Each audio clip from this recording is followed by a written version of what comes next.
Hey guys, here's the spiral review for spiral 6. We're going to start with the polynomial section, and here we've got a description of a polynomial graph that we've got to create an equation for and create a graph for. Here we've got the description: p of x rises to the left, falls to the right. I'm just going to sketch that in, so we're going up and to the left, down to the right. This tells me two things. The first is that this is an odd degree, and the second is that this is going to be negative because we're going down and to the right. I've got two positive roots, three negative roots, and it would give us a couple of roots here. It gives us x equals 3, so 1, 2, 3. That's one of my positive roots. I need one more. Three negative roots. We've got 1, 2, 3, 4 as one of them, so now I need two more negative roots. Doesn't matter what we're given for these roots. So for the negative roots, I might as well just choose a couple of easy points like -2 and -1. And for the positive roots, I might as well just choose one other point. I don't know, +1. You could choose whatever points you'd like for these as long as you follow the behavior for the graph. The multiplicity part, so multiplicity 2 means this guy's got to bounce off 3. And the multiplicity of 3 means you've got to have a hesitation type thing. It's going to look kind of like that going through there. And just to make sure we have enough points, so we've got 1, 2, 3 for the first one, 4, 5, 6, 7, 8. This is an odd function right now, or this is an even function. We got 8 roots. It means I need to have one of these be another bounce. Or I could go through 0 because that's neither positive nor negative. I'm going to make this guy a bounce just because I'm right next to it. So then we go bounce, through, and we connect. This graph would look something like x plus 4 to the third, x plus 2, x plus 1, those are my negative guys. Then we've got x minus 1 squared and x minus 3 squared. There are a whole bunch of other things that you could do that would change on this graph. The things that are non-negotiable are the negative, this first term, and this last term. Otherwise, you need to have 4 zeros somewhat split throughout this graph. Next up, we're looking at some quadratic stuff. First thing we're asked to do is to find how far this ball, how long it's in the air, where t is time. I might use quadratic formula for this because we're dealing with things that are not so pleasant. So we're looking at -15 over 2 times that is -5.4. Plus or minus, probably going to use the plus one, but we don't know. Actually, we're going to use the minus one because the a is negative here. Square root of b squared, so that's 225, minus 4 times a is going to be 10.8 negative times 1, so plus 10.8. And that's divided by -5.4 again. Okay, so -15 divided by -5.4. That's going to be 2.8. I can round to one place just because. Plus or minus square root of 225 plus 10.8 is going to be 15.35 divided by -5.4. -2.843. I can just make that 2.8.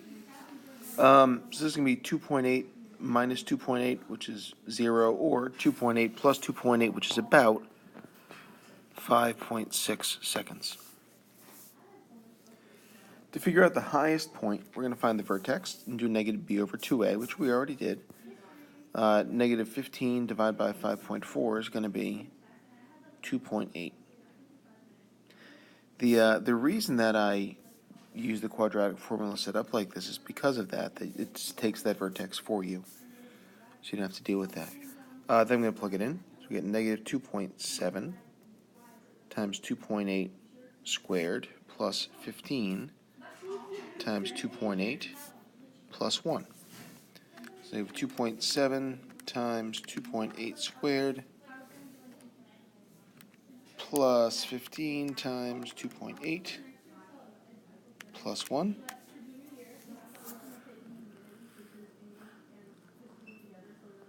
$21.832, and this is going to be in meters.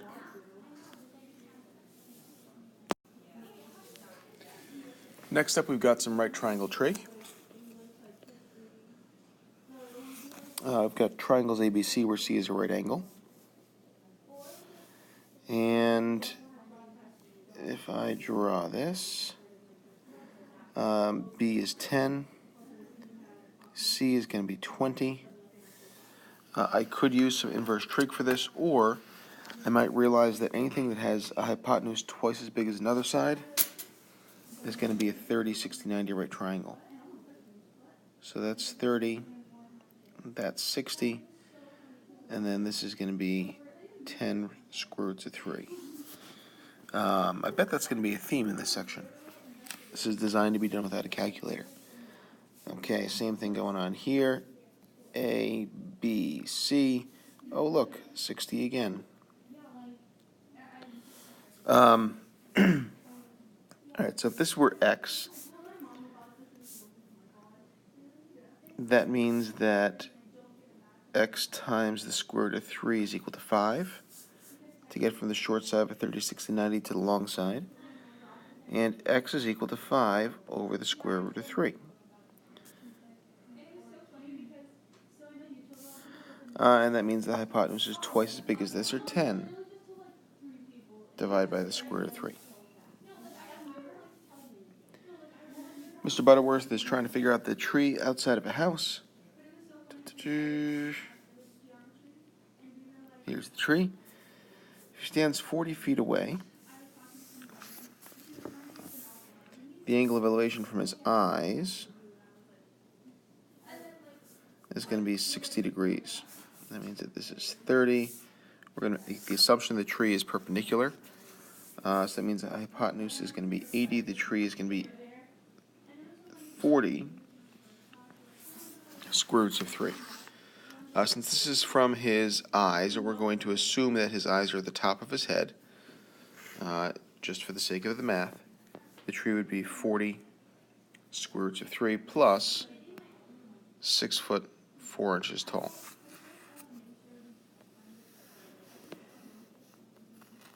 For number 3, first of all, I might get that third angle.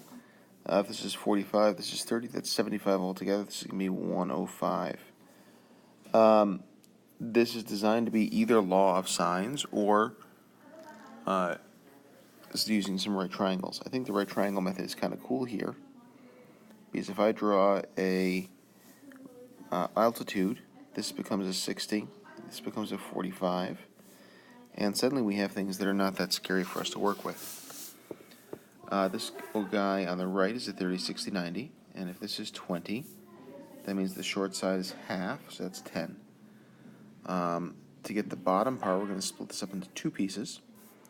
On the left side, this is a 45, 45, 90 right triangle, so that our two pieces have to be the same size.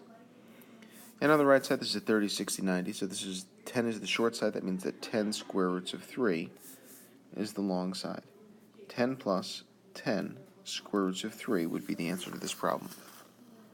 And we have not finished solving the triangle because we still have to get AC. Since it's 45, 45, 90, you could use 10 root 2 as that relationship. And I think now we have solved this problem. For number 4, I'm going to change this problem. I'm going to say that we're trying to solve for BC. Because I want to do this without a calculator to show us that we can. And if I were to use a calculator, this would end up really unpleasant. So this is going to be law of cosines, and we've got BC squared is equal to 15 squared is 225, 30 squared is going to be 900, minus 2 times 15 times 30 is going to be another 900.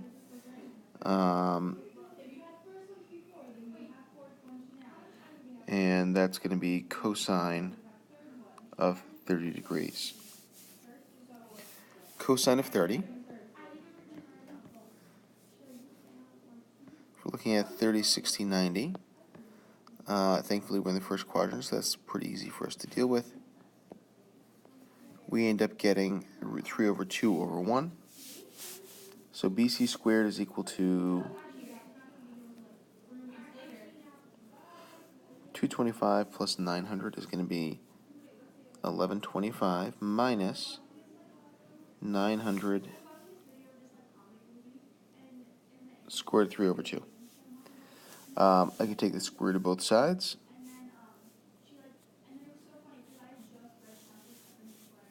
And call it a day. 900 divided by 2 is going to be 450, if you wanted to simplify that. And that's it. Next up, we've got general angles and radians. We've got to sketch some stuff and figure out some coterminal angles. I've got to deal with something in terms of some unpleasant radians. I'd like to remind ourselves that a half circle is going to be pi and a full circle is going to be 2 pi. And if I wanted to deal with this in terms of 12, we're talking about 24 pi over 12, because that is 2 sets of 12. So if I went around once, that'd be negative 24. If I went around another full time, now we're talking about 12 over 12 would be at negative 36. So we're really stopping right before we get around 1.5 times. So negative 35 pi over 12 would be there. Some coterminals, I might add 2 pi to this. So negative 35 pi over 12 plus 24 pi over 12. And that's going to come out to be negative 11 pi over 12. That's coterminal. If I wanted to add another 24 pi over 12, I could.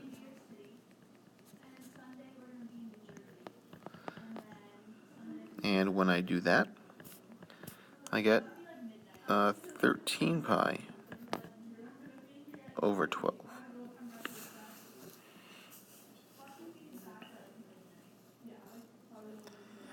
Okay, I've got to find a reference angle here. And going around this circle, we got to figure out exactly what's going on here. So I know this is 2 pi.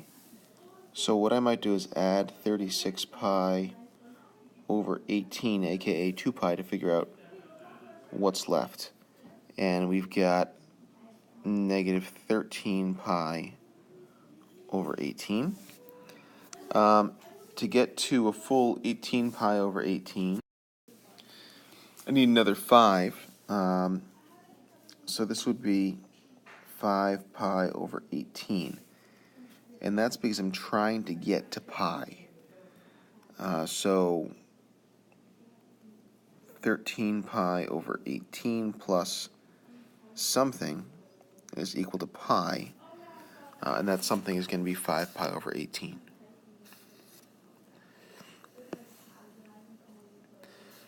Negative 610, converting from degrees to radians, is going to be times pi divided by 180. I'm going to do some reducing. I'm going to reduce it by 10. We end up with negative 61 pi over 18, which I don't think is reducible. So that is fine with that. And finally, we've got negative 28 pi divided by 9. We're going to multiply by 180, divide by pi. My pi's get canceled out. 180 divided by 9 is going to be 20, and that's going to be up top. 28 times 20 is going to be of 560, so it's negative 560 degrees. Here we're looking at some unit circle trig. First up, I've got to take a look at cosecant. My strategy here is going to be to find sine of negative 90, and then take the reciprocal, in other words, flip it. Okay, so I'm going to find sine of negative 90. First off, I can figure out where that is. Negative 90 is down here.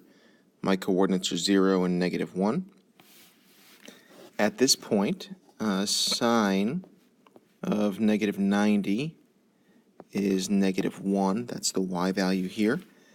So cosecant of negative 90 is going to be the reciprocal of negative 1, which is negative 1 over 1, which happens to be the same thing. If you flip negative 1, it stays negative 1.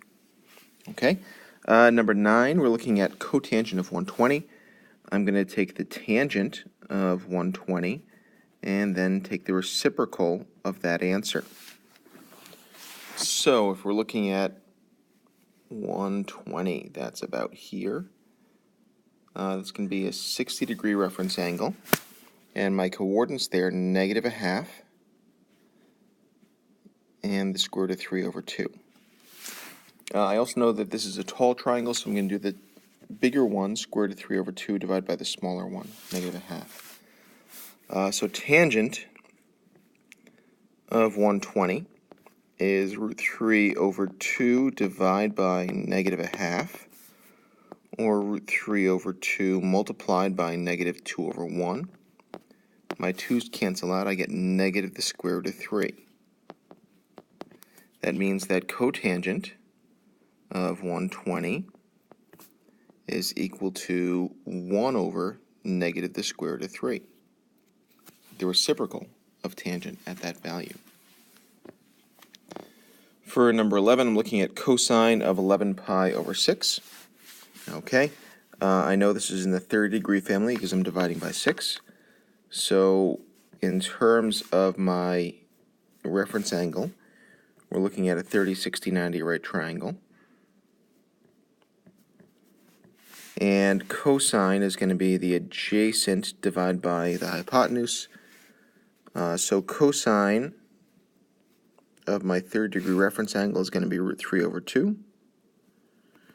And then if I take a look at where this is, so we start at 0, there's 6 pi over 6, otherwise known as pi, 9 pi over 6, and 12 would be back at the beginning, so that's 2 pi. So we're somewhere over here. Cosine is positive at this point. So root 3 over 2 is also the value of cosine of 11 pi over 6. Number 13, we're looking at cosecant of negative 180. I'm going to find the sine and then take the reciprocal. All right. Negative 180 is here. My coordinates are negative 1, 0. So in looking at this, my sine of negative 180 is equal to 0. That's the y value here. That means that cosecant of negative 180 is 1 divided by 0, which is undefined. You do not get credit for writing 1 divided by 0. You get credit for getting to the undefined. 15 is going to be tangent of 0. Use the same approach. I'm going to find where this guy is. It happens to be here. We know that tangent is the y divided by the x in terms of coordinates. In other words, 0 divided by 1, which is 0. So tangent of 0 is 0. For number 8, cotangent of 150. I'm going to find the tangent of 150 and take the reciprocal. Okay, so I know that 150 is going to be there with 30 degrees left to get to 180. So this is looking at the negative root 3 over 2, 1/2 point.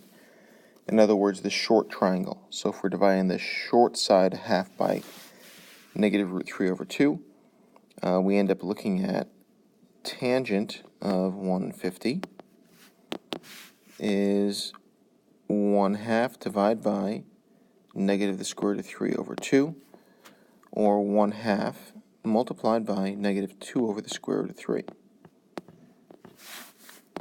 So the tangent of 150 is 1 over the negative square root of 3. That means that cotangent of 150 is equal to negative the square root of 3 over 1, or just negative the square root of 3. Sine of 120, that's going to be here with 60 left. So I'm looking at my 60-degree reference angle, and in this quadrant, sine is positive. So we were looking at root 3 over 2, 1/2. Sine is opposite divided by 1. Sine of 120 is the square root of 3 over 2. Number 12, we're looking at secant of negative 2 pi over 3. I'm going to find cosine of negative 2 pi over 3 and find the reciprocal. Okay, I know this is a 60-degree reference angle because of dividing by 3, so that my cosine value is going to be based on my 30, 60, 90 right triangle. So root 3 over 2, 1/2, and 1. Cosine of the reference angle pi over 3 is going to be 1/2. Okay, let's figure out if this is positive or negative. So we're looking at negative 2 pi over 3.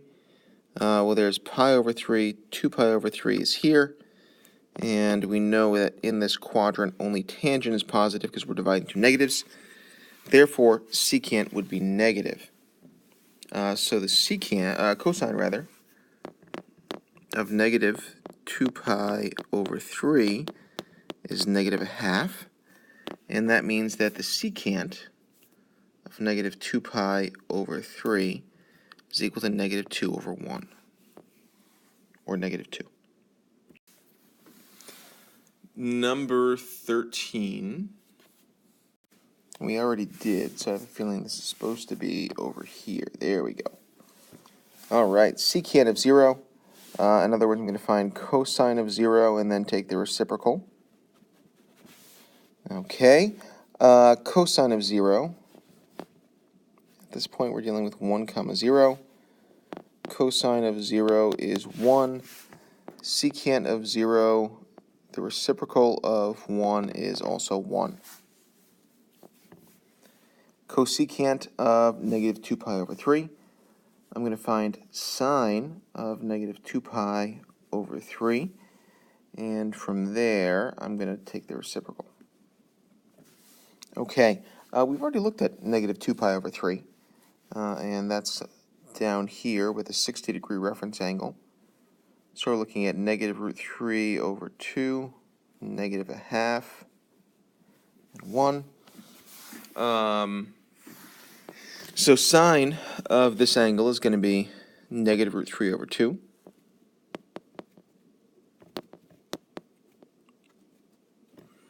And from here, I'm going to find cosecant by taking the reciprocal.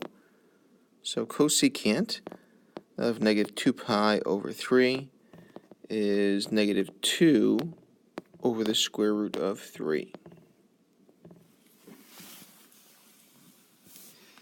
If you'd like to rationalize the denominator for this, that'd be multiplying the top and bottom by the square root of 3. You could also write this as negative 2 square roots of 3 over 3. This is not required, but you might see this on multiple choice versions.